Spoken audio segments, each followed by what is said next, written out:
Welcome to the world of King Krule, a place of mystical sensations with a transcendental aptitude, a planet soundtrack by silky jazz, ground together with the punk regime, enhanced with dashes of gazy guitar tones.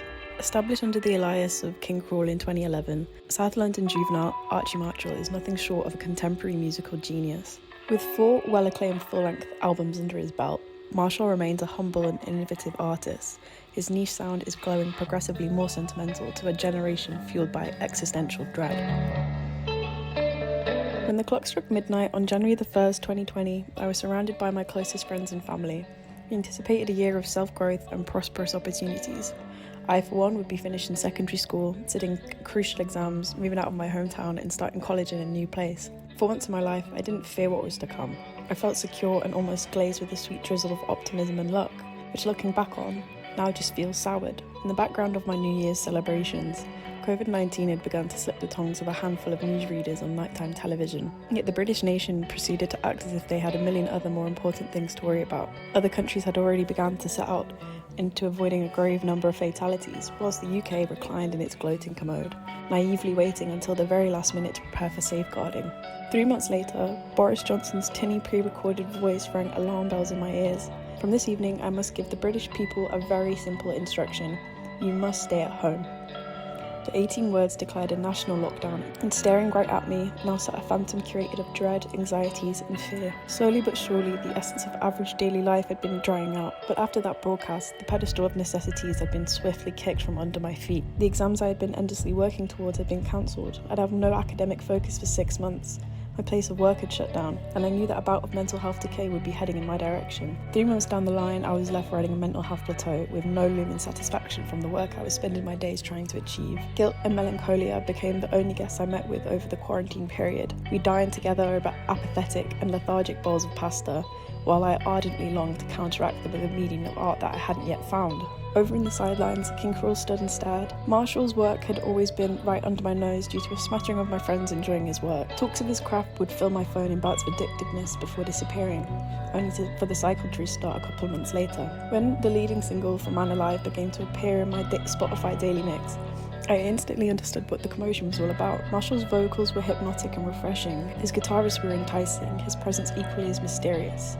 Longing to fill the reclusive void of entertainment during this harrowing time, I plunged straight into the deep end, submerging myself in his work. The vulnerability of my mind latched onto the more melancholic tracks and epiphanized itself into an instant sentimentality and solace. The discography supplied me with a temporary validation through the otherwise monochrome monotony of lockdown and provided me with something to entertain my thoughts with. After becoming so engulfed by social isolation, any fresh sound resurfaced me with a sense of idealism.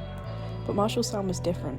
It had become gospel at this point, provoked a fresh artistic value through the sheer romanticism that lurked in the undertones of his instrumentation. During nights in which I'd spend hours on Discord chatting to my friends about the tiniest aspects of our day, I'd bubble with admiration and lust to see them again. It would trigger the riff of out getting ribs in my head, and before realising, I'd be talking about how excited I was to see them again. How the song reminded me of better times when we were all together and a credulous nature. How it reminded me of times when we were all together and how I longed for them moments again. What I came to adore most about King Krule's work was how his lyrics were crafted with such immense delicacy and detail. They were seamlessly tailored to cut close to the bone for the listenership, whilst still shedding light on their creator's personal life without leaving the usual superficial and tacky residue. Marshall noted in Flaunt magazine that he used to read lots of poetry and would sit for ages trying to decipher the meaning of work, and applied this to his own. Title track of his second album, The Ooze, demonstrates this concisely. It touches on anxieties and loneliness that is only immensely amplified to feel celestial once paired with the slow burning melody. We ooze 2 souls, pastel blues, heightened touch from losing sight. His vocals rasp, articulating against the unignorable melancholia, which left me in an out-of-body realm for a hesitant 4.5 minutes. During this confounding time, I'd also moved out of the town that I'd lived in since birth. Now there was an extra level of isolation, crying to be acknowledged. Not only had I not seen my friends in 3 months, but I had to leave them without saying goodbye. It no longer felt like I was infatuated with the group. It was as if I had just been removed from their existence, and once lockdown was over, I would just be a thing of the past to them. The new home that I once romanticised and longed to be a place of fresh beginning and healthy living was left feeling cold and unrewarding. My admiration and reliance on the U's only concerned me further now. The running astral theme throughout the LP became almost metaphorical. It resembled how dejected and separated I felt from the world around me. But the paramount that the U's became to me did not resemble the lowest of moments of lockdown. Within the deep solace, I developed a deep admiration of all aspects of the EP. Found appreciation for the tiny details, including the ordering of the track listing. Alune is closer on the astral craft. It's a lighter track and relieves the heavy weight that the previous tracks had put on new shoulders. As Marshall harmonises "It won't be long till you're inside my heart, to be with you, such a view," over dreamy guitar chords, head, and the gentle patter of rain, I was reminded of the optimism I had at the beginning of the year.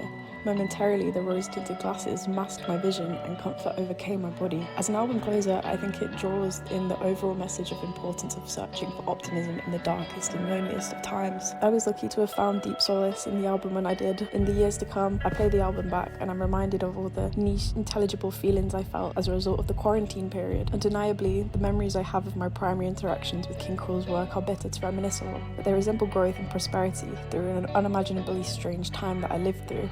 If the time ever comes and my children take note of COVID-19 and question me about what it was like, all I will hold is the fuzz of a 6-month quarantine with this album as its soundtrack. It may appear bleak, but through the moments of romanticisation, of walking through the park as the sun rose, and growing a deep appreciation for the tiny details of life, have provided me with the biggest learning curve that I can imagine. The world of King Krule will be with me until the end of time.